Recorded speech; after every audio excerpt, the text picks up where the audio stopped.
আমরা করছি ক্লাস 11 এর কেমিস্ট্রি ক্লাস। আমরা আগের ক্লাসে একটা নতুন চ্যাপ্টার শুরু করেছি, সেটা হচ্ছে পদার্থের গ্যাসীয় তরল অবস্থা, states of matter, gases and liquids. এটার আজকে আমাদের সেকেন্ড ক্লাস, পার্ট 2। তো আগের দিন আমরা যেখানে পড়েছিলাম ডাল্টনের আংশিক চাপ সূত্র ইত্যাদি পড়েছিলাম, আজকে আমরা যে জায়গাটা থেকে শুরু করব সেটা হচ্ছে গ্যাসের ব্যাপন ও ছিদ্র ব্যাপন, diffusion and effusion of a gas. ব্যাপনটার সাথে তোমরা পরিচিত, গ্যাসের ব্যাপন কাকে বলে তোমরা আগে জানো, শুনেছো। ছিদ্র ব্যাপনটা তোমাদের কাছে হয়তো নতুন, আমি দুটোর কথাই একটু একটু করে বলবো। তো গ্যাসের ব্যাপন মানে হচ্ছে গ্যাসের অণুগুলো যখন একটা কি হয়, যখন একটা গ্যাসের সাথে আরেকটা গ্যাসকে তাদেরকে একসাথে মিশিয়ে দেওয়া হয়, তখন কি হয়, যে ধর্মের জন্য আমরা জানি যে দুই বা ততোধিক গ্যাস তাদের ঘনত্ব বা আণবিক গুরুত্ব যাই হোক না কেন, তারা কোনো সাহায্য ছাড়াই স্বতঃস্ফূর্তভাবে একে অপরের সাথে মিশে যায়, তখন সেই ব্যাপারটাকে, সেই ধর্মটাকে গ্যাসের ধর্ম, গ্যাসের ব্যাপন ধর্ম বা ডিফিউশন বলা হয়।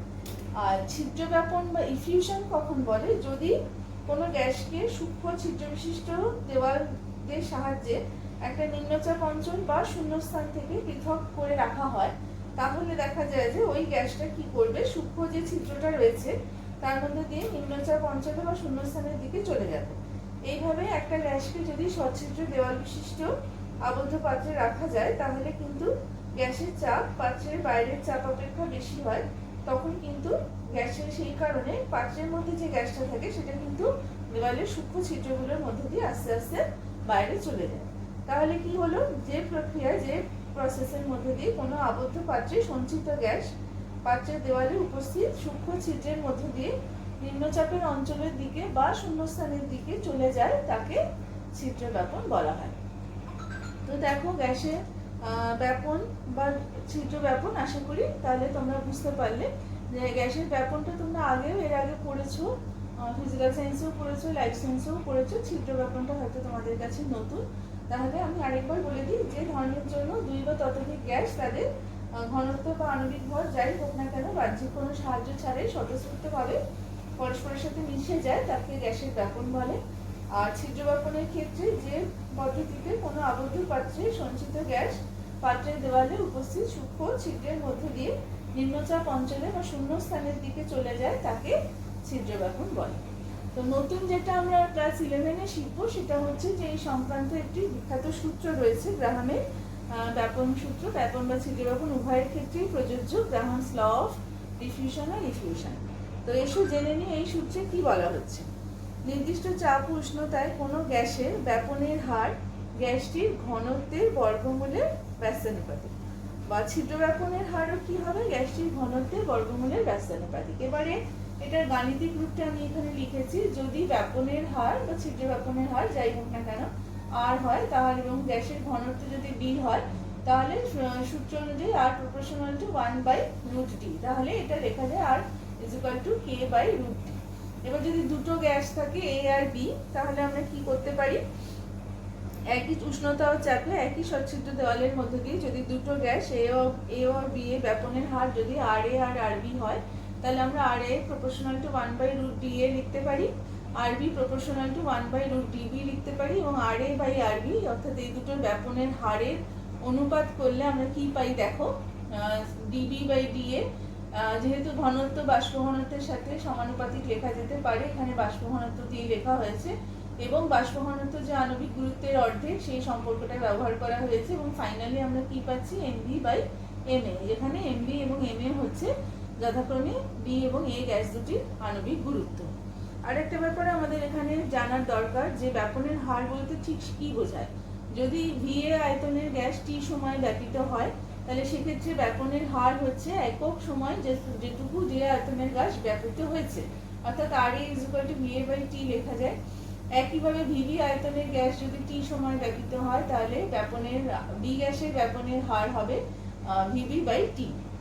তাহলে এই দুটোর যদি আবার আমরা অনুপাত করি, আমরা আবার গ্রাহামের ব্যাপন সূত্রের কথাটা মাথায় রাখবো। তো ভিএ বাই টি বা ভিভি বাই টি করলে টিটা কমন, ভিএ বাই ভিভি। এবার ব্যাপনের যে হার, সেটা তো গ্রাহামের ব্যাপন সূত্র অনুযায়ী আণবিক গুরুত্বের ব্যস্তানুপাতিক হচ্ছে, তার মানে সেটা এখন আমাদের এসেছে VA বাই VB, তার মানে আমরা লিখতে পারি VA by VB is equal to হচ্ছে √MB বাই MA। তো একই রকম ভাবে আমরা ব্যাপনের জন্য যে সময়টা লাগে সেটার সঙ্গেও এই আণবিক গুরুত্বের কি সম্পর্ক সেটাও আমরা বার করে নিতে পারি, যে প্রয়োজনীয় সময় এবং আণবিক গুরুত্বের সম্পর্কটা কি। তো সেক্ষেত্রে আমরা কি করছি, যে সম উষ্ণতা ও চাপে একটি সচ্ছিদ্র দেওয়ালের মধ্যে দিয়ে আমরা ধরে নিচ্ছি যে এই গ্যাসের এই আয়তনের জন্য প্রয়োজনীয় সময় হচ্ছে TA এবং BA গ্যাসের ওই সম আয়তনের ছিদ্র ব্যাপনের জন্য সময় লাগে হচ্ছে TB। তাহলে কি হবে, A এবং B গ্যাসের ব্যাপনের হার যেটা হবে RA হবে VA বাই TA এবং RB হবে VB বাই TB। এখানে VA আর VB হচ্ছে কিন্তু সমান। তো সেই জন্য যখন আমরা ব্যাপনের সূত্রটা প্রয়োগ করছি RA by RB is equal to √MB by MA। তো এখানে VA আর VBটা সমান বলে এখানে দুটোকেই V লেখা হয়েছে, আর বাই হচ্ছে TA বাই TB। তাহলে এখানটা Vটা কেটে যাচ্ছে, TA বাই TBটা তখন আসছে √MA বাই MB। এই যে বিভিন্নভাবে আমরা ব্যাপনের সূত্রের যে গাণিতিক রূপটা পড়লাম, এগুলো প্রত্যেকটাই আমাদের এই সংক্রান্ত যে অঙ্ক থাকবে সেখানে আমাদের কাজে লাগবে।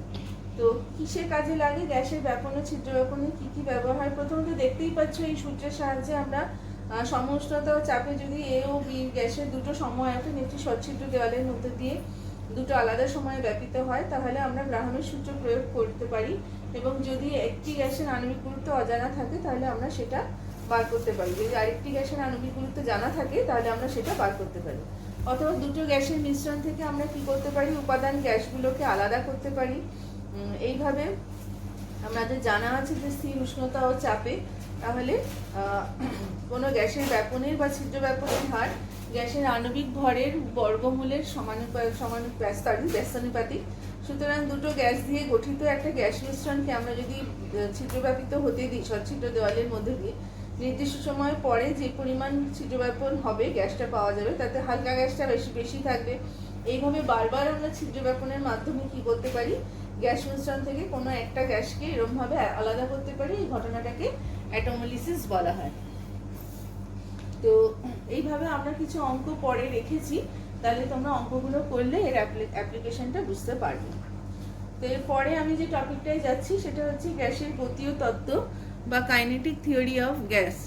আচ্ছা, এই থিওরিতে কি কি বলা হয়েছে, ম্যাক্সওয়েল, বোলজম্যান, ক্লসিয়াস সমস্ত বিজ্ঞানীর অবদান রয়েছে এই থিওরিটা দেওয়ার জন্য।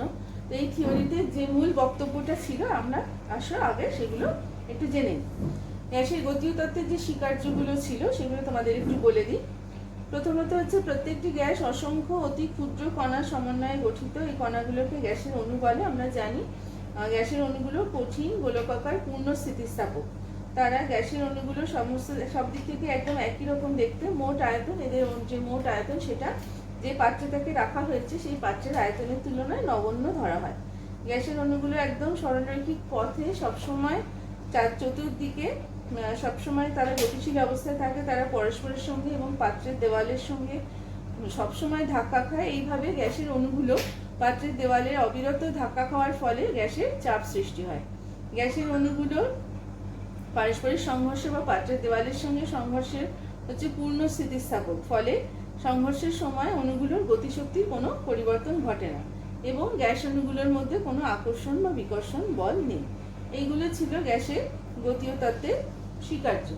তো এই যে গতীয় তত্ত্বটা আমরা পাই সেই গতীয় তত্ত্ব অনুযায়ী আমরা গ্যাসের গতীয় সমীকরণ একটা নির্ণয় করতে পারি। তো আমাদের এখানে যেটুকু দরকার, যাতে বেগ সম্বন্ধে একটু আলোচনার দরকার আছে, তো আমি সেই জায়গাটাতেই আসছি। আমরা পড়তে চাইছি গ্যাস অণুর গড় বেগ, গড় বর্গবেগ বলতে ঠিক কি বোঝায়, average velocity and mean square velocity of gas molecule.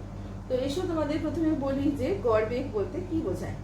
তো আমি এখানে ধরে নিয়েছি যে একটা নির্দিষ্ট উষ্ণতায় গ্যাসের মধ্যে মোট n সংখ্যক অণু রয়েছে একটা নির্দিষ্ট গ্যাসের মধ্যে।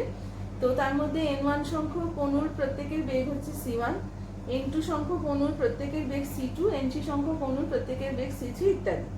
গড় বেগ বলতে গ্যাস অণুগুলোর যে বিভিন্ন রকম তাদের মধ্যে যে বেগ আছে সেই বেগগুলোর যদি আমরা গড় নির্ণয় করি তাহলে সেই মানকে গ্যাসের অণুর গড় বেগ বলা হবে। তো এখানে দেখো সেজন্য গড়টা কি করে নির্ণয় করা হয়েছে, তোমরা গড়ের অঙ্ক ছোট ক্লাসে পড়েছো। n1 c1 plus n2 c2 plus n3 c3 এরকম করে যতগুলো অণু আছে তাদের এখানে বেগের মানটা বার করা হয়েছে এবং তাকে মোট অণুর সংখ্যা দিয়ে ভাগ করে দেওয়া হয়েছে, তাহলে এইভাবে গড় বেগটা বার করা গেছে। কিন্তু যখন গড় বর্গবেগ বার করছি তখন কি করছি, কোনো গ্যাসে বিভিন্ন অণুর এখানে আমরা বেগটাকে বর্গ করে নিয়েছি, স্কোয়ার করে নিয়েছি। স্কোয়ার করার পরে গড় বা অ্যাভারেজ করেছি, তাহলে যে রাশিটা পাচ্ছি সেটাকে উক্ত গ্যাসের অণুর গড় বর্গবেগ বা মিন স্কোয়ার ভেলোসিটি বলা হয়। তাহলে অ্যাভারেজ ভেলোসিটির সাথে মিন স্কোয়ার ভেলোসিটির তফাৎটা কি হচ্ছে, অ্যাভারেজ ভেলোসিটিতে আমরা ভেলোসিটিটা স্কোয়ার করি না, কিন্তু মিন স্কোয়ারে আমরা ভেলোসিটিটা স্কোয়ার করি। n1 c1 square plus n2 c2 square plus n3 c3 square ইত্যাদি, বাই হচ্ছে n1 plus n2 plus n3 ইত্যাদি, মোট অণুর সংখ্যা। আচ্ছা, আরও একরকম ভাবে গ্যাসের অণু বেগের প্রকাশ করা সম্ভব, গড় বর্গবেগের বর্গমূল, রুট মিন স্কোয়ার ভেলোসিটি। এটা কি জিনিস, এটাকে সংক্ষেপে অনেক সময় আরএমএসও বলা হয়, আরএমএস গতিবেগ। সিআরএমএস মানে হচ্ছে এই যে গড় বর্গবেগ আমি একটু আগে বললাম, তার যদি বর্গমূল বা স্কোয়ার রুট করা হয় তাহলে যেটা পাবো, অর্থাৎ এই যে রাশিটা একটু আগে আমরা যেটা বলেছি সেই রাশিটাকে আমরা কি করছি, শুধু এই রাশিটাকে স্কোয়ার রুট করে দিচ্ছি, বর্গমূল করে দিচ্ছি, তাহলে যেটা পাবো সেটাই হচ্ছে গড় বর্গবেগের বর্গমূল। তো অনেক সময় এই ধরনের মানগুলো থেকে তোমাদের কি করতে বলতে পারে, এগুলো বার করতে বলতে পারে, তবে এগুলো এইচএসসি সিলেবাসে কমই আসে, এগুলো সেরকম ভাবে আসে না। তো এখানে যারা কম্পিটিটিভ এক্সামের জন্য পড়তে চাও তাদের কিন্তু গ্যাসের অণুর এখান থেকে গতিশক্তি বা চাপের যে রাশিমালা আছে সেইগুলো একটু পড়ার দরকার। তো আমি চলে যাচ্ছি আমাদের পরের যে টপিকটা, বাস্তব গ্যাসের আদর্শ আচরণ থেকে বিচ্যুতি, deviation of real gases from ideal behaviour. তো আমরা জানি যে আমরা যে গ্যাসগুলো দেখতে পাই, যেগুলোকে আমরা বাস্তব গ্যাস বলে থাকি, তারা কেউই প্রায় আদর্শ গ্যাসের সমীকরণ মেনে চলে না। তো এই যে সমস্ত গ্যাসই, এটা কি করে আমরা বুঝতে পারি, যে দেখা গেছে যে কোনো গ্যাসই সউষ্ণতা চাপে পিভি ইকুয়াল টু এনআরটি সমীকরণটা মেনে চলে না। সুতরাং আমরা যে গ্যাসের গতীয় তত্ত্ব যে পড়লাম, তার স্বীকার্যগুলোর মধ্যে এমন কিছু স্বীকার্য কল্পনা করা হয়েছে যেগুলো নিশ্চয়ই কিছু ত্রুটি আছে, কারণ সেখান থেকেই সমীকরণটা এসেছে। ফলে এই থিওরি থেকে এই সমীকরণটা সমস্ত উষ্ণতা চাপে দেখা যাচ্ছে যে অ্যাপ্লিকেবল হচ্ছে না। যেসব গ্যাস পিভি ইকুয়াল টু এনআরটি সমীকরণটাকে অতি নিম্নচাপ এবং উচ্চ উষ্ণতা এছাড়া কোনো অবস্থাতেই মেনে চলে না, তাদেরকেই আমরা বাস্তব বা রিয়েল গ্যাস বলি। রিয়েল গ্যাসটা দেখা গেছে তার মানে কি হলো, যে অতি নিম্ন চাপ এবং উচ্চ উষ্ণতাতে একমাত্র পিভি ইকুয়াল টু এনআরটি সমীকরণটা মেনে চলে। তো সেই জন্য প্রকৃতিতে আমরা যে সমস্ত গ্যাসই দেখতে পাই সবাই হচ্ছে বাস্তব গ্যাস। আদর্শ গ্যাসের আচরণ থেকে বাস্তব গ্যাসের এই যে বিচ্যুতি বা ডেভিয়েশন কেন হয় সেই সংক্রান্ত বিভিন্ন পরীক্ষা নিরীক্ষা অনেক বিজ্ঞানী করেছেন, রেনো, অ্যান্ড্রুজ, অ্যামাগা, ক্যামার্নিং, তাদের নাম এখানে উল্লেখযোগ্য। তো এখানে আমরা অ্যামাগার যে পর্যবেক্ষণগুলো ছিল, কিছু গ্রাফের কথা, এখানে অ্যামাগার রেখা বলে যেটা পরিচিত, সেটা তোমাদের বললে তোমরা আস্তে আস্তে বুঝতে পারবে। তিনি কি করেছেন, বিজ্ঞানী অ্যামাগার যে কাজটা এখানে আমরা আলোচনা করতে চাইছি, তিনি নির্দিষ্ট উষ্ণতায় বিভিন্ন চাপে বিভিন্ন গ্যাসের পিভির যে মান, এখানে গ্রাফটা আঁকা হয়েছে, পরীক্ষা করে তিনি গ্রাফটাকে প্লট করেন। আচ্ছা, আদর্শ গ্যাসগুলোর ক্ষেত্রে দেখা যাচ্ছে যে নির্দিষ্ট উষ্ণতায় পিভি বনাম পি লেখচিত্রটা, এটা আমরা আগের ক্লাসে দেখেছি যে পি অক্ষের সমান্তরাল হয়, যেটাকে ডট ডট দিয়ে দেখানো হয়েছে। এটা আদর্শ গ্যাসের জন্য পিভি ভার্সেস পি গ্রাফটা এরকম হওয়া উচিত, কিন্তু যেহেতু আমরা বাস্তব গ্যাস নিয়ে আলোচনা করছি, তাহলে বাস্তব গ্যাসের এটা কখনোই হয় না, তাই তো? আচ্ছা, তো এখানে প্রকৃতিগুলো মূলত দু ধরনের হয়। এখানে দেখো ছবিতে দেখানো হয়েছে যে দেখো নাইট্রোজেনের ক্ষেত্রে, নাইট্রোজেন গ্যাস এইটা, যে চাপ বৃদ্ধি করার ফলে পিভি মান প্রথম দিকে নেমেছে, কম হয়েছে, কমতে থাকে একটা নির্দিষ্ট মানে, চাপের একটা নির্দিষ্ট মানে পিভি মানটা সর্বনিম্ন হয়েছে, তারপরে চাপ বাড়াতে থাকলে পিভি মান আবার আস্তে আস্তে বাড়তে থাকে। তো এরকম ভাবে এক সময় আরটির মানকে ছাড়িয়ে যায়। আচ্ছা, এছাড়া হাইড্রোজেন, হিলিয়াম, এখানে আমি দেখাবো হাইড্রোজেন, হিলিয়াম, এটাও আঁকা হয়েছে। এদের ক্ষেত্রে কিন্তু চাপ বৃদ্ধিতে পিভির মান দেখো প্রথম থেকেই বেশি, প্রথম থেকেই বাড়তে থাকে এবং এই রেখাগুলোর এরকম কোনো নিচের দিকে অবতল অংশ নেই। সেটা কার কার ক্ষেত্রে দেখতে পাচ্ছি, হাইড্রোজেন এবং হিলিয়াম। আচ্ছা, বাকি তোমার দেখো CH4 মিথেন আছে, অক্সিজেন আছে, এদের প্রত্যেকেরই কিন্তু প্রথমে এই একটা ব্যাপার আছে যে তলার প্রথমে চাপ বাড়ালে পরে পিভির মান কমতে থাকে, তারপর আস্তে আস্তে বাড়তে থাকে।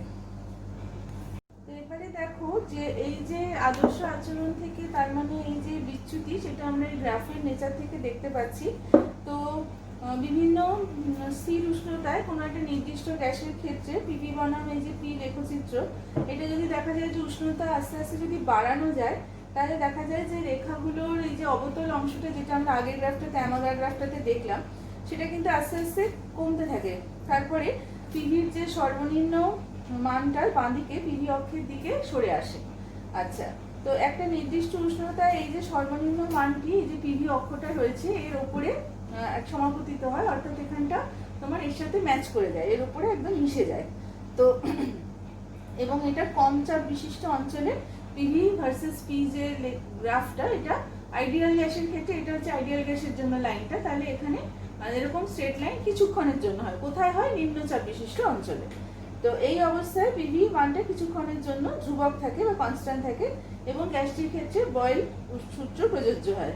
তোমরা নিশ্চয়ই জানো যে সেই নির্দিষ্ট উষ্ণতায় পিভি মানটা পি বা ভি এর যে কোনো মানের জন্যই যদি পিভির মানটা ধ্রুবক থাকে, তখন আমরা বলতে পারি যে বয়েল সূত্রটা প্রযোজ্য বা অ্যাপ্লিকেবল হচ্ছে। তো সেই নির্দিষ্ট উষ্ণতাটাকে গ্যাসের বয়েল উষ্ণতা বা বয়েল বিন্দু বা বয়েল পয়েন্ট বলা হয়। তো এখানে আমি যে গ্রাফটা নিয়েছি সেটা নাইট্রোজেন গ্যাসের ক্ষেত্রে বিভিন্ন স্থির উষ্ণতায় এই লেখচিত্রটা দেখানো হয়েছে। আমি তোমাদের দেখাতে চাইবো যে বয়েল উষ্ণতা বলে আমি যে গ্রাফটাকে পয়েন্ট করেছি, সেই গ্রাফটা যদি তুমি খেয়াল করো, তাহলে তুমি দেখবে এই গ্রাফটা নিম্ন চাপে পিভি লাইনের যে আইডিয়াল লাইনটা আছে তার সাথে একেবারে মিশে গেছে। তার মানেটা কি হচ্ছে? তার মানে হচ্ছে এই নিম্নচাপযুক্ত অঞ্চলে কিছুক্ষণের জন্য, কিছু সময়ের জন্য, যতক্ষণ অবধি নিম্নচাপ অঞ্চলে ছিল ততক্ষণ সেটা বয়েলের সূত্রকে প্রযোজ্য, বয়েলের সূত্র মেনে চলেছে, কারণ এখানে পি অক্ষের সমান্তরাল হয়েছে পিভি রেখাটা এই যে এখানে কিছুক্ষণের জন্য। তো এইটা বয়েল উষ্ণতা বলতে তাহলে আমরা কি বলবো? যে কোনো একটি বাস্তব গ্যাসের ক্ষেত্রে যে বিশেষ উষ্ণতায় পিভি বনাম পি এর লেখচিত্রটি নিম্নচাপ বিশিষ্ট অঞ্চলে পি অক্ষের সাথে সমান্তরাল হয়, সেই বিশেষ উষ্ণতাকে উক্ত গ্যাসের বয়েল উষ্ণতা বলা হয়। বাস্তব গ্যাসের ক্ষেত্রে যে বিশেষ উষ্ণতায় গ্যাসটির পিভির মান নিম্নচাপ বিশিষ্ট অঞ্চলে একদম কনস্ট্যান্ট বা ধ্রুবক থাকছে, সেই বিশেষ উষ্ণতাকে আমরা বলবো উক্ত গ্যাসের বয়েল উষ্ণতা। তো বিভিন্ন বোঝাই যাচ্ছে বিভিন্ন গ্যাসের ক্ষেত্রে বয়েল উষ্ণতার মানটা বিভিন্ন হবে। হাইড্রোজেন ও নাইট্রোজেন গ্যাসের বয়েল উষ্ণতা -156 ডিগ্রি সেলসিয়াস ও 50 ডিগ্রি সেলসিয়াস। তো দেখা গেছে যে যে সমস্ত গ্যাসকে সহজে তরল করা যায় তাদের বয়েল উষ্ণতা বেশি হয়। তো আমরা এরপরে এই যে আলোচনাটা আমরা দেখতে পেলাম, তাহলে আমরা দেখতে পাচ্ছি যে অতি নিম্নচাপ ও উচ্চ উষ্ণতায় বাস্তব গ্যাসগুলো আদর্শ গ্যাসের মতো আচরণ করে, কিন্তু যদি বেশি উচ্চ চাপ বা নিম্ন উষ্ণতায় বাস্তব গ্যাসগুলো, তাহলে আদর্শ গ্যাসের আচরণ থেকে উল্লেখযোগ্যভাবে সরে যায় বা বিচ্যুত হয়। তাহলে প্রতিটি বাস্তব গ্যাস আমরা বলতে পারি তাদের বয়েল উষ্ণতায় নিম্নচাপ অঞ্চলে চাপের একটি সীমা পর্যন্ত তাদের আদর্শ আচরণ বা আইডিয়াল বিহেভিয়ারটা দেখায়। তো এসে এবার আমরা জেনে নিই যে কোন ফ্যাক্টরটা বা ধ্রুবক রাশিটা দিয়ে আমরা বাস্তব গ্যাসটা আদর্শ গ্যাসের থেকে পৃথক হচ্ছে। তো দেখো এই যে লেখচিত্রটা আমরা দেখলাম যে উচ্চ চাপ অঞ্চলে বাস্তব গ্যাসের পিভির মানটা আদর্শ গ্যাস থেকে সবসময় বেশি হচ্ছে এবং নিম্নচাপ অঞ্চলে বাস্তব গ্যাসের পিভির মান আদর্শ গ্যাস থেকে কম হচ্ছে। তো বলা যায় যে উচ্চ চাপ অঞ্চলে বাস্তব গ্যাস আদর্শ গ্যাসের তুলনায় কম সংকোচনশীল বা সংনম্য, এবং নিম্ন চাপে বাস্তব গ্যাস আদর্শ গ্যাসের তুলনায় বেশি সংকোচনশীল বা সংনম্য, কম্প্রেসিবল। তো কোনো বাস্তব গ্যাস আদর্শ গ্যাসের আচরণ থেকে কতটা ডেভিয়েটেড হচ্ছে, বিচ্যুত হচ্ছে, সেই যে রাশিটাকে, সেটাকে উক্ত গ্যাসের সংকোচনশীলতার গুণক বা কম্প্রেসিবিলিটি ফ্যাক্টর দিয়ে এক্সপ্রেস করা হয়, বোঝানো হয়। তো কম্প্রেসিবিলিটি ফ্যাক্টর, তাহলে এর মূল আদর্শ গ্যাসের ক্ষেত্রে আমরা জানি যে গ্যাস সমীকরণ, আদর্শ গ্যাস সমীকরণ হচ্ছে পিভি = nRT। এবার বাস্তব গ্যাস তো আদর্শ গ্যাস সমীকরণ মেনে চলে না, তাহলে বাস্তব গ্যাসের ক্ষেত্রে পিভি = nRT। তখন আমরা বাস্তব গ্যাসের ক্ষেত্রে একটা রাশি আনি, ধরা যাক nRT সমান তো হবে না, তাহলে পিভি = ZnRT, যেখানে Z বাস্তব গ্যাসের ক্ষেত্রে কখনোই একের সাথে সমান না। এই জেডটা হচ্ছে একটা ফ্যাক্টর যেটাকে আমরা সংকোচনশীলতা গুণক বা সংকুনাঙ্কতা গুণক বলছি, বা কম্প্রেসিবিলিটি ফ্যাক্টর। তো আদর্শ গ্যাসের ক্ষেত্রে পিভি = nRT, আদর্শ গ্যাসের ক্ষেত্রে কিন্তু Z = 1, কিন্তু বাস্তব গ্যাসের ক্ষেত্রে Z কখনোই 1 এর সাথে সমান না। কখনো কখনো দেখা যায় যে Z > 1, তখন বোঝা যায় যে সমচাপ উষ্ণতায় বাস্তব গ্যাসটি আদর্শ গ্যাসের তুলনায় কম সংকোচনশীল এবং গ্যাসের আচরণ আদর্শ গ্যাসের আচরণ থেকে বিচ্যুত হয়েছে। এই ধরনের বিচ্যুতিকে আমরা ধনাত্মক বা পজিটিভ ডেভিয়েশন বলে থাকি। যখন Z এর মানটা 1 এর থেকে কম হয়, তখন আমরা বলি যে বাস্তব গ্যাসটি আদর্শ গ্যাসের তুলনায় বেশি সংকোচনশীল এবং গ্যাসটির আচরণ আদর্শ গ্যাসের আচরণ থেকে যে বিচ্যুত হয়েছে, বিচ্যুতিকে আমরা বলি ঋণাত্মক বিচ্যুতি বা নেগেটিভ ডেভিয়েশন। ঠিক আছে, আচ্ছা, তার মানে কি বুঝতে পারলাম যে আমরা বাস্তব গ্যাস আদর্শ গ্যাসের আচরণ থেকে এই যে বিচ্যুত হচ্ছে, তাহলে জেড এর মান হয় একের থেকে কম হবে বা একের থেকে বেশি হবে। তো যখন জেড এর মান কম হয় তখনই এই অবতল অংশটা দেখতে পাওয়া যায়, যখন জেড এর মান বেশি হয় তখন সেটা উপরের দিক থেকে, তাই সেই গ্যাসগুলোর ক্ষেত্রে জেড এর মানটা বেশি হয়, একের থেকে বেশি হয়। তো এবার প্রশ্নটা হচ্ছে যে কারণটা কি, যে বাস্তব গ্যাসের এই যে আদর্শ গ্যাসের আচরণের মতো সে কিছুতেই করছে না, কিছুটা নির্দিষ্ট সময় নির্দিষ্ট প্যারামিটার ছাড়া, তাহলে বিচ্যুতির কারণটা কি? Reasons for the deviation of real gases from ideal behaviour, তাই তো, কারণটা কি? আচ্ছা, তো এইখানে এই কারণ হিসেবে বিজ্ঞানী ভ্যান ডার ওয়ালস এগিয়ে আসেন এবং তিনি গ্যাসের গতীয় তত্ত্ব, যেগুলো আমরা একটু কিছুক্ষণ আগে শুনলাম, তার দুটো ত্রুটির কথা তিনি বলেন।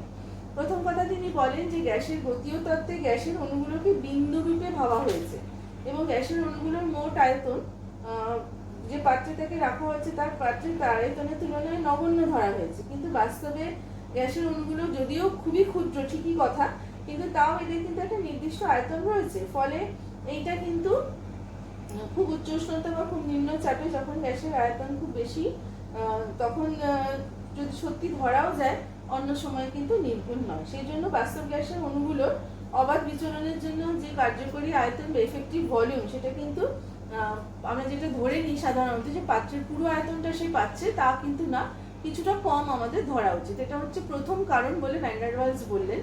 আচ্ছা, দ্বিতীয় কারণ তিনি কি বলেন? গ্যাসের গতীয় তত্ত্ব অনুযায়ী ধরা হয়েছে যে গ্যাসের অণুগুলোর মধ্যে কোনো আকর্ষণ বল ক্রিয়া করে না, কিন্তু বেশি চাপে গ্যাসের আয়তন যখন কম হয় তখন অণুগুলো যথেষ্ট কাছাকাছি চলে আসে এবং তাদের আন্তঃআণবিক আকর্ষণ বল ক্রিয়া করে। ফলে কি হয়েছে যে এটাও কিন্তু ধরা হয়নি, ফলে এই বিচ্যুতিটা দেখা যাচ্ছে। দুটো কারণে মূলত বাস্তব গ্যাসের আদর্শ গ্যাসের আচরণ থেকে বিচ্যুতিটা দেখা যায়। অর্থাৎ আদর্শ গ্যাস ও বাস্তব গ্যাসের মধ্যে আমরা পার্থক্য, differences between ideal and real gas কোন কোন পয়েন্টে পাচ্ছি? প্রথমত হচ্ছে যে আদর্শ গ্যাস মানে সব উষ্ণতা ও চাপে গ্যাসের সূত্রগুলো মেনে চলে, বাস্তব গ্যাস মেনে চলে না। প্রকৃতিতে আদর্শ গ্যাসের কোনো অস্তিত্ব নেই, প্রকৃতিতে প্রাপ্ত সমস্ত গ্যাসই হচ্ছে বাস্তব গ্যাস। আদর্শ গ্যাসের অণুগুলোর মধ্যে কোনো আকর্ষণ বল নেই, ফলে তাকে তরলীকরণ করা সম্ভব নয়।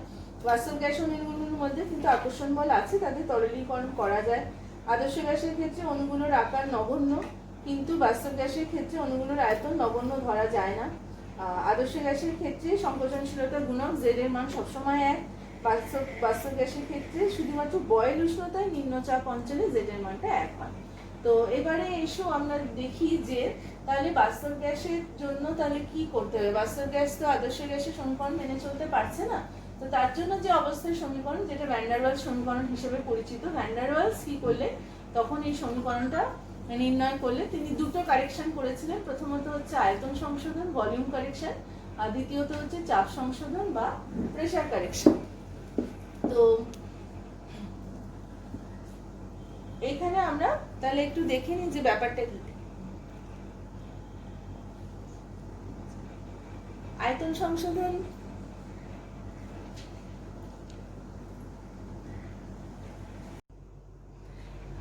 তাহলে আমরা পড়বো এখন যে ভ্যান ডার ওয়ালস সমীকরণ, তার সমীকরণটায় কি করে পৌঁছেছিলেন, বাস্তব গ্যাসের জন্য যে অবস্থার সমীকরণ সেখানে কি করে পৌঁছেছিলেন। আচ্ছা, আমি বললাম যে তিনি দুটো সংশোধন করেন, একটা হচ্ছে আয়তন সংশোধন ভলিউম কারেকশন, আরেকটা হচ্ছে চাপ সংশোধন বা প্রেসার কারেকশন। তো এবারে প্রথমে বলি যে আয়তন সংশোধন তিনি কিভাবে করলেন। আচ্ছা, ধরা যাক টি কেলভিন উষ্ণতায় এন মোল কোনো বাস্তব গ্যাসকে ভি আয়তনের একটি আবদ্ধ পাত্রে রাখা হয়েছে। গ্যাস অণুগুলোর নিজস্ব কিছুটা দেহ আয়তন আছে, ফলে পাত্রের কিছুটা আয়তন কিন্তু গ্যাস অণুগুলোর জন্য তারা কিন্তু সেখানে বিচরণ করতে পারছে না। তাহলে কিন্তু সেই যে কার্যকরী আয়তন বা এফেক্টিভ ভলিউম, সেটা কিন্তু গ্যাসের, আমরা সাধারণত আদর্শ গ্যাসের ক্ষেত্রে কি ধরে নিই, পাত্রের আয়তনটাই গ্যাসের আয়তন, কিন্তু ভ্যান ডার ওয়ালসের বক্তব্য ছিল যে তা কিন্তু ধরলে হবে না, গ্যাসের অণুগুলোর যে নিজস্ব আয়তন সেটা কিন্তু পাত্রের আয়তন থেকে বাদ দিতে হবে তাদের কার্যকরী আয়তনটা ধরতে হলে। তো তিনি 1 মোল গ্যাসের জন্য গ্যাসের কার্যকরী দেহ আয়তনটাকে যদি বি হয়, তাহলে এন মোল গ্যাসের জন্য গ্যাসের অণুগুলোর কার্যকরী দেহ আয়তন হবে এন বি। সুতরাং এন মোল গ্যাসের অণুগুলোর ক্ষেত্রে তাদের বিচরণের জন্য যেটুকু তারা আনঅ্যাভেলেবল হবে, যেটুকু আয়তন, সেটা হচ্ছে এনবি। তো সেই জন্য সেটাকে কি করতে হবে, সংশোধিত যে আয়তনটা হবে সেটা, যেটা অণুগুলোর অবাধ বিচরণের জন্য সংশোধিত বা কারেক্টেড যে ভলিউমটা হবে, সেটা নিশ্চয়ই পাত্রের যে আয়তন ভি মাইনাস এনবি করলে তবে পাওয়া যাবে। সেজন্য তিনি আয়তন যে টার্মটা ছিল সেটাকে কারেকশন করলেন, করে সেটাকে ভি এর জায়গায় ভি মাইনাস এনবি করলেন। আচ্ছা, চাপের ক্ষেত্রে তিনি কি করলেন এসো দেখে নিই। চাপের ক্ষেত্রে তিনি গ্যাসের গতীয় তত্ত্বে আমরা জেনেছি যে গ্যাসের অণুগুলোর পরস্পরের মধ্যে কোনো আকর্ষণ বল নেই, কিন্তু বিভিন্ন পরীক্ষায় দেখা গেছে যে বাস্তব গ্যাসে আন্তঃআণবিক আকর্ষণ বল আছে। তো সেই জন্য গ্যাস পাত্রের যদি ভেতর দিকে কোনো অণু থাকে, সেই অণুকে আমরা কল্পনা করতে পারি যে তার চারদিকে যে প্রতিবেশী অণুগুলো আছে তারা তাকে সব দিক থেকে সমমাত্রায় আকর্ষণ করে নিজের দিকে, ফলে অণুটির উপর ক্রিয়াশীল লব্ধিবল শূন্য হয়। কিন্তু যে অণুটা পাত্রের দেওয়ালের দিকে আছে তার ক্ষেত্রে কিন্তু এই অবস্থাটা অ্যাপ্লিকেবল নয়। এক্ষেত্রে ওই অণুটা যেটা পাত্রের দেওয়ালের দিকে আছে সেটা কিন্তু পাত্রের ভেতরের দিকের অণুগুলো দ্বারা পাত্রের ভেতরের দিকে আকৃষ্ট হয়, ফলে অণুগুলোর মধ্যে পারস্পরিক আকর্ষণ বল যদি না থাকতো তাহলে বি অণুটা, যেটা যে বলের দ্বারা পাত্রের দেওয়ালে ধাক্কা দিতে পারতো, বাস্তব ক্ষেত্রে কিন্তু তার থেকে কম বলের দ্বারা ধাক্কা দেয়। অর্থাৎ কি, যেখানে আমরা দুটো গ্যাস অণুর কথা বলছি, যদিও আমি এখানে ছবিটা দেখাইনি, যে একটা অণু যেটা ভেতরের দিকে রয়েছে তার মানে তার উপরে সব দিক থেকে গ্যাসের অণুগুলো আকর্ষণ বল প্রয়োগ করছে এবং তার ক্ষেত্রে তার উপরে লব্ধি বলটা হচ্ছে শূন্য। কিন্তু পাত্রের দেওয়ালের দিকে যে অণুটা থাকে সে কিন্তু তার দিকে, দেওয়ালের দিকে অণুগুলোর কোনো আকর্ষণ বল কাজ করছে না, ফলে অণুগুলোর মধ্যে যদি আকর্ষণ বল না থাকতো তাহলে অণুটা যে বলের দ্বারা পাত্রের দেওয়ালে ধাক্কা দিতে পারতো, বাস্তব ক্ষেত্রে তার ভেতরের দিকে একটা টান সে অনুভব করে, তার ফলে সে কিন্তু কম বলের দ্বারা ধাক্কা দেয়। অর্থাৎ আমরা বলতে চাইছি যে ভি আয়তনের পাত্রটির মধ্যে যদি এন মোল আদর্শ গ্যাস থাকে তাহলে পাত্রের দেওয়ালে যে চাপের সৃষ্টি হতো বাস্তব গ্যাসের ক্ষেত্রে কিন্তু প্রকৃত চাপ, যেহেতু আকর্ষণ বল আছে, তার তুলনায় কিছুটা কম হয়। তো এই যে আকর্ষণ বলের জন্য চাপ হ্রাসের পরিমাণ, সেটাকে আমরা পিএ ধরেছি। তো এই এন মোল আদর্শ গ্যাস থাকলে যে চাপের সৃষ্টি হতো তাহলে সেটা কি হবে, তার পরিমাণ হচ্ছে পি প্লাস পিএ। পিএ কে বলা হয় আন্তঃআণবিক আকর্ষণজনিত সংশক্তিটা। তো এখানে ক্যালকুলেশনের মাধ্যমে দেখানো যায় পিএ হচ্ছে N square A by V square. N হচ্ছে গ্যাসের মোল সংখ্যা, ভি হচ্ছে এন মোল গ্যাসের আয়তন এবং এ হচ্ছে একটি ধ্রুবক রাশি। তাহলে তিনি চাপের সংশোধন কি করলেন, কারেক্টেড প্রেসার তিনি কি করলেন, তিনি এইভাবে P plus N square A by V square, এটা তার কারেক্টেড ছিল রাশিটা, চাপের রাশিটা। আর আয়তনটা তিনি কারেকশন কি করলেন, ভি মাইনাস এন বি। তাহলে এবার আদর্শ গ্যাস সমীকরণে সেটা যদি বসানো হয় তাহলে কি দাঁড়ালো, এন মোল গ্যাসের জন্য দাঁড়ালো P plus N square A by V square is equal to V minus N B is equal to N R T. এক মোল গ্যাসের জন্য হলে এটা কি হবে, P plus A by V square into V minus B is equal to R টি।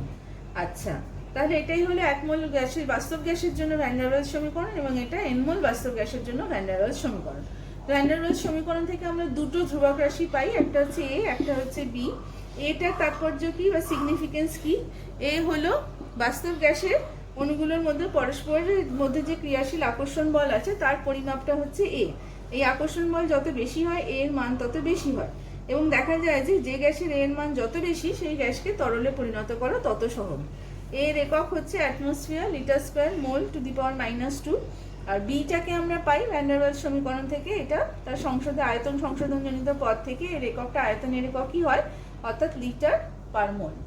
তো গ্যাসের তরলীকরণ এবার আমরা জানবার চেষ্টা করব লিকুইফ্যাকশন অফ গ্যাসেস কিভাবে করা সম্ভব। গ্যাসীয় পদার্থগুলোকে তরলে পরিণত করতে হলে স্বাভাবিকভাবেই অণুগুলোকে কাছাকাছি আনা দরকার। অণুগুলোকে কাছাকাছি আনা সম্ভব হয় যদি গ্যাসের চাপ বাড়িয়ে দেওয়া যায় এবং উষ্ণতা কমানো হয়।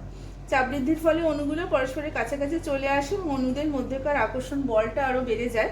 তার ফলে গ্যাসীয় পদার্থ আস্তে আস্তে তরল অবস্থায় রূপান্তরিত হয়। বা গ্যাসের যদি আমরা উষ্ণতাও কমাই তাহলে গ্যাস অণুগুলোর কি কমবে, গতিশক্তি ক্রমশ কমতে থাকবে এবং তখন তাদের মধ্যে আকর্ষণ বল আরও বেশি হবে, বাড়তে থাকবে, এবং তার ফলে এই আকর্ষণ বলের প্রভাবে অণুগুলো পরস্পরের কাছে আসবে এবং গ্যাসীয় অবস্থা তরল অবস্থাতে রূপান্তরিত হবে। তো গ্যাসকে তরলে পরিণত করার প্রয়োজনীয় শর্ত আবিষ্কার করেন বিজ্ঞানী অ্যান্ড্রুজ, এবং তিনি বলেন যে প্রত্যেকটি গ্যাসের একটি নির্দিষ্ট উষ্ণতা আছে। সেই উষ্ণতার ওপরে যদি গ্যাসটা থাকে তাহলে তুমি যত চাপই প্রয়োগ করো না কেন গ্যাসটিকে তরলে রূপান্তরিত করা সম্ভব না। এই উষ্ণতাকে গ্যাসের ক্রান্তিক উষ্ণতা বা সংকট উষ্ণতা বা ক্রিটিক্যাল টেম্পারেচার বলা হয়। গ্যাস যদি ক্রান্তিক উষ্ণতা বা তার নিচে থাকে তবেই একমাত্র গ্যাসের ওপর উপযুক্ত চাপ প্রয়োগ করে তাকে তরলে পরিণত করা সম্ভব। তাহলে কি হলো ক্রান্তিক উষ্ণতা বা ক্রিটিক্যাল টেম্পারেচার বলতে আমরা কি বুঝছি? যে প্রত্যেকটা গ্যাসীয় পদার্থের একটি নির্দিষ্ট উষ্ণতা আছে, যে উষ্ণতার ওপরে গ্যাসটি থাকলে তাকে যতই চাপ প্রয়োগ করা যাক না কেন সে কখনোই তরলে তাকে রূপান্তরিত করা যাবে না। এই নির্দিষ্ট উষ্ণতাকে আমরা গ্যাসের ক্রান্তিক উষ্ণতা বা সংকট উষ্ণতা বা ক্রিটিক্যাল টেম্পারেচার বলছি। ক্যাপিটাল TC দিয়ে একে প্রকাশ করা হয়।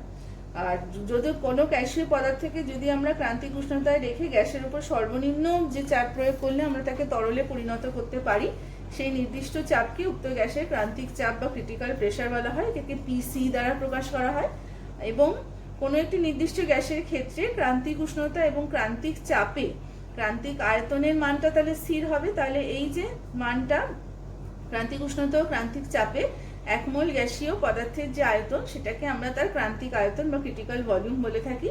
তো এই PC, VC এবং TC এই ধ্রুবকগুলোকে ক্রান্তিক বা সংকট ধ্রুবক বলা হয়। কোনো একটি নির্দিষ্ট গ্যাসীয় পদার্থের ক্ষেত্রে এই মানগুলো সবার স্থির, তো এগুলোকে ক্রান্তিক বা সংকট ধ্রুবক বা ক্রিটিক্যাল কনস্ট্যান্টস বলা হয়।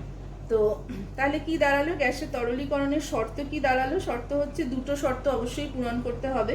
প্রথমত গ্যাসের উষ্ণতা হ্রাস করতে হবে, কমাতে হবে, তাকে ক্রান্তিক উষ্ণতার নিচে আনতে হবে। দ্বিতীয়ত হচ্ছে ক্রান্তিক উষ্ণতার নিচে রেখে উপযুক্ত চাপ প্রয়োগ করতে হবে। গ্যাসটি ক্রান্তিক উষ্ণতা যত নিচে থাকবে তাকে তরলীকরণের জন্য তার প্রযুক্ত চাপের পরিমাণও তত কম হবে। এই হলো গ্যাসের তরলীকরণের শর্ত। তো গ্যাসের ক্ষেত্রে আমরা লাস্ট যে টপিকটা পড়তে চাইছি সেটা হচ্ছে অবস্থা নিরবিচ্ছিন্নতা বা কন্টিনিউটি অফ এ স্টেট। আমরা যদি কার্বন ডাইঅক্সাইড গ্যাসের তোমরা বই খুলে দেখতে পাবে P বনাম V লেখচিত্রে দেখা যায় যে সংকট উষ্ণতা তরল ও গ্যাসের মধ্যে কোনো পার্থক্য থাকে না, কারণ এই দুই দশার মধ্যে তখন বিভেদ বা পৃথকীকরণ যে তল বা যে লেয়ারটা সেটা কিন্তু তখন আর থাকে না। তো সংকট উষ্ণতার থেকে কম উষ্ণতায় তরল ও গ্যাসীয় দশা তার মানে একই সাথে অবস্থান করে এবং তখন এদের মধ্যে একটা বিভেদ তল দেখতে পাওয়া যায়। তাই জন্য বলা যায় যে আপাতভাবে তরল ও গ্যাসীয় দশাটা হচ্ছে পদার্থের দুটো ভিন্ন দশা। কিন্তু সঠিকভাবে যদি আমরা বিচার করি তাহলে বুঝতে পারা যায় যে গ্যাস ও তরল একই অবস্থার দুটো ভিন্ন রূপ মাত্র। গ্যাস থেকে তরলে বা তরল থেকে গ্যাসে নিরবিচ্ছিন্নভাবে কিন্তু পৌঁছানো সম্ভব। গ্যাস ও তরলের অবস্থার মধ্যে একটা নিরবিচ্ছিন্নতা বর্তমান। গ্যাস থেকে তরলে বা তরল থেকে গ্যাসে নিরবিচ্ছিন্ন ভাবে যদি আমরা কন্টিনিউয়াসলি উপনীত হতে পারি, পৌঁছতে পারি, এই অবস্থাটাকে অবস্থা নিরবিচ্ছিন্নতা বা কন্টিনিউটি অফ স্টেট বলা হয়। তো আমরা যে গ্যাসের অবস্থা যে সূত্র ইত্যাদিগুলো সব পড়ে নিলাম। এবার আমি তোমাদের জন্য কিছু অঙ্ক রেখেছি যাতে তোমরা বুঝতে পারো যে এই থিওরিগুলো থেকে কিভাবে তার অ্যাপ্লিকেশনটা হয়। প্রথম অঙ্ক, একই তাপমাত্রা ও চাপে কার্বন ডাইঅক্সাইড, সালফার ডাইঅক্সাইড ও নাইট্রোজেন ডাইঅক্সাইড গ্যাসগুলোকে ব্যাপনের হারের ঊর্ধ্বক্রমে যুক্তিসহ সাজাও। আচ্ছা, তো এর জন্য আমরা কি করব? আমি তোমাদের জন্য এবার কিছু অঙ্ক রেখেছি, আমি আরেকবার একটু বলে দিই। একই তাপমাত্রা ও চাপে কার্বন ডাইঅক্সাইড, সালফার ডাইঅক্সাইড ও নাইট্রোজেন ডাইঅক্সাইড গ্যাসগুলোকে ব্যাপন হারের ঊর্ধ্বক্রমে যুক্তিসহ সাজাও।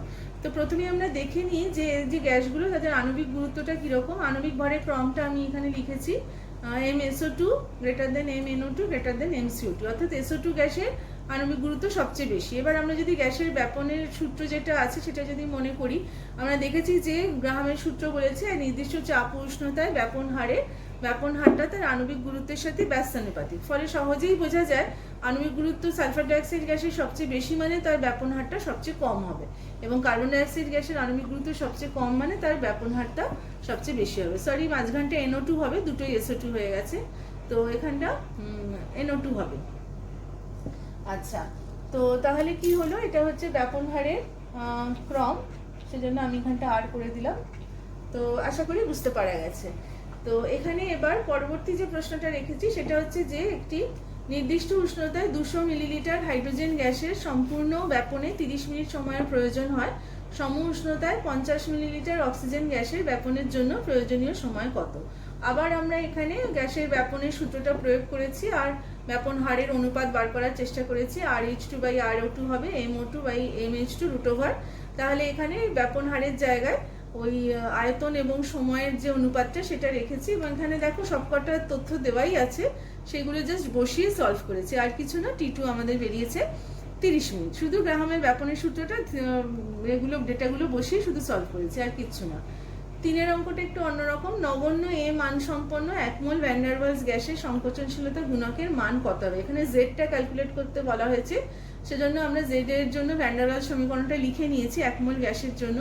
এর মান নগণ্য হলে এইটাকে টার্মটাকে আমরা নেগলেক্ট করেছি, ফলে তখন P plus A by V স্কোয়ারটা পি হয়েছে।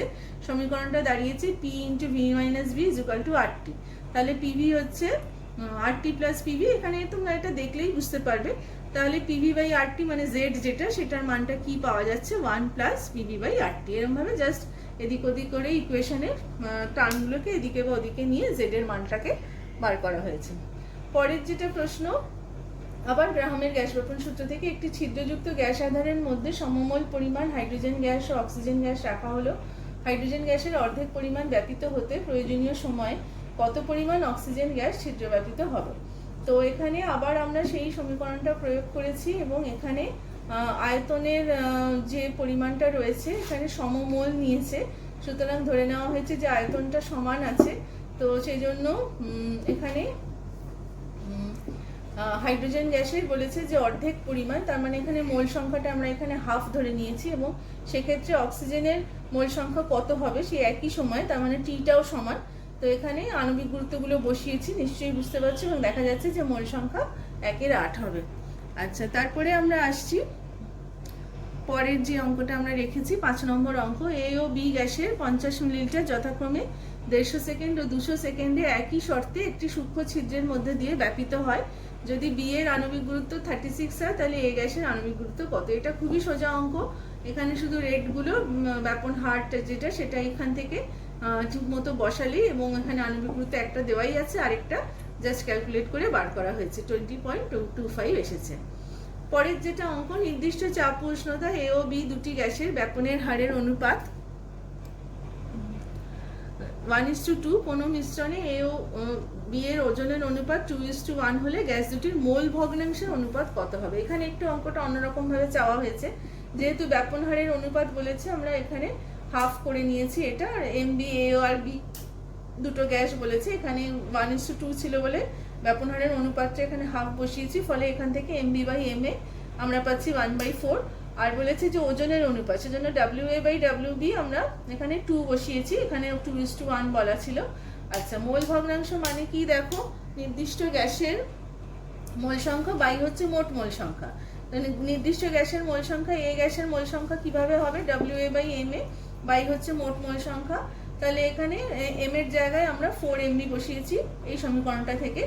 আর একইভাবে বি গ্যাসের মোল ভগ্নাংশ আমরা বার করেছি। বি গ্যাসের যে মোল ভগ্নাংশ W B by M B, W বির জায়গায় আমরা ডাব্লিউ এ বাই 2 বসিয়েছি, আর এম বি এখানটা তো এম বি ছিল, ফলে মোল ভগ্নাংশের অনুপাতটা দেখো, এটা যদি করে দেখা যায় যে কেটে কুটে শেষ পর্যন্ত 1:2 আসছে। পরের যেটা প্রশ্ন নাম্বার 7, নাইট্রোজেন ও হাইড্রোজেনের একটি গ্যাস মিশ্রণের 1 লিটার আয়তন ব্যাপিত হয় 300 সেকেন্ড সময়। সম অবস্থায় একই আয়তনের অক্সিজেন গ্যাসের ব্যাপনের জন্য সময় লাগে 600 সেকেন্ড। গ্যাস মিশ্রণে নাইট্রোজেন ও হাইড্রোজেনের শতকরা আয়তন নির্ণয় করে। এটা একেবারেই কম্পিটিটিভ এক্সামের জন্য, আমরা এইচএসে এত কঠিন অঙ্ক এক্সপেক্ট করি না, তো তাও একটা আমি এখানে দেখাতে চেয়েছি। এখানে আবার সেই 1 লিটার যেহেতু সম আয়তন, এখানে সময়টার যেটা ব্যাপন হারটা বসাতে গেলে সেখানে এর জন্য 600/300 আসছে। তো এখানে MO2 বাই M মিশ্রণ, তো এখানটা আমরা M মিশ্রণ মানে হচ্ছে মিশ্রণের যে আণবিক গুরুত্ব সেইটা, তো সেইটা আমরা দেখতে পাচ্ছি যে সেটা এখানে 8 বেরোচ্ছে, জাস্ট এটা সলভ করা হয়েছে। আচ্ছা, এবারে আমরা ধরে নিচ্ছি যে নাইট্রোজেন ও হাইড্রোজেনের বায়ুতে যদি মোল সংখ্যা N1 ও N2 হয়, তাহলে আমরা ওই যে আণবিক গুরুত্বটা 8 পেয়েছি, তাহলে আমরা এইভাবে লিখতে পারি, সেইটা is equal to N1 × 28 plus N2 × 2 by হচ্ছে মোট মোল সংখ্যা। এখানে এটাকে জাস্ট সলভ করা হয়েছে, সলভ করে আমরা দেখতে পাচ্ছি যে N2 is equal two 10/3 N1 হয়েছে। তাহলে এবার আমরা নাইট্রোজেনের মোল ভগ্নাংশটা বার করার চেষ্টা করেছি, যেটা তার নিজস্ব মোল সংখ্যা বাই মোট মোল সংখ্যা। এখানে N2 এর জায়গায় 10/3 N1 বসানো হয়েছে, এবং দেখা যাচ্ছে এটা 3/13 হচ্ছে, বা হাইড্রোজেনের মোল ভগ্নাংশ আমরা এইভাবে বার করে নিয়েছি। এবার তাহলে শতকরা আয়তন বার করার ক্ষেত্রে মোল ভগ্নাংশের যেটা, সেটা আয়তন ভগ্নাংশ ধরে নেওয়া হয়েছে অ্যাভোগাড্রোর সূত্র অনুযায়ী, সমানুপাতিক হয় বলে। ইন্টু তাহলে 100 হচ্ছে, তো মোল ভগ্নাংশ ইন্টু 100 করে 23.08 এসছে। এটা হাইড্রোজেন গ্যাসের ক্ষেত্রে এটা এসছে 76.92। লাস্ট যে অঙ্কটা রেখেছি এটা সোজা অঙ্ক। 30°C ও 55 অ্যাটমসফিয়ার চাপে 2 মোল সালফার ডাইঅক্সাইডের আয়তন 680 মিলিলিটার হলে সংনম্মত গুণকের মান কত? গ্যাসটির আদর্শ বিচূরণ থেকে কিরূপ বিচ্যুতি দেখায়। তো জেড মানে হচ্ছে PV/nRT। আমরা জাস্ট মানগুলো সব বসিয়ে দিয়েছি ঠিকঠাক করে। এখানে মিলিলিটার ছিল, এটা লিটারে বসিয়েছি, যেহেতু আর এর মানটা আমরা লিটার অ্যাটমসফিয়ারে বসাবো। বসিয়ে এটা 0.75 এসছে, যেটা 1-এর থেকে কম, সেজন্য আমরা সঙ্গে সঙ্গে বলতে পারছি যে গ্যাসটি আদর্শ আচরণ থেকে ঋণাত্মক বিচ্যুতি দেখায়। তো আমি এখানে কিছু অঙ্ক তোমাদের দেখিয়ে দিলাম। যারা কম্পিটিটিভ এক্সামে বসতে চাও তাদের আরও অনেক অনেক অঙ্ক, বিভিন্ন রকমের অঙ্ক প্র্যাকটিস করতে হবে। এটা আমি মোটামুটি যারা কাউন্সিলের এক্সামে অ্যানুয়ালটা দেবে তাদের জন্য যেগুলো অ্যাপ্লিকেবল হবে সেইগুলো এনেছি, দেখিয়েছি। আরও অনেক অনেক অঙ্ক তোমাদের প্র্যাকটিস করা উচিত, অনেক কোয়েশ্চেন অ্যান্সার সেগুলোর মধ্যে দিয়ে আলোচনা করা উচিত, যাওয়া উচিত। তো আমরা আরও একটা ক্লাস নিয়ে আসবো এই চ্যাপ্টারটার জন্য, যেটা আমাদের এই চ্যাপ্টারটা শেষ হবে। আশা করি ততদিনে তোমরা এতদূর যে পড়া হলো সেটা ভালোভাবে পড়ে নেবে এবং বুঝতে পারবে। সবাইকে অনেক ধন্যবাদ।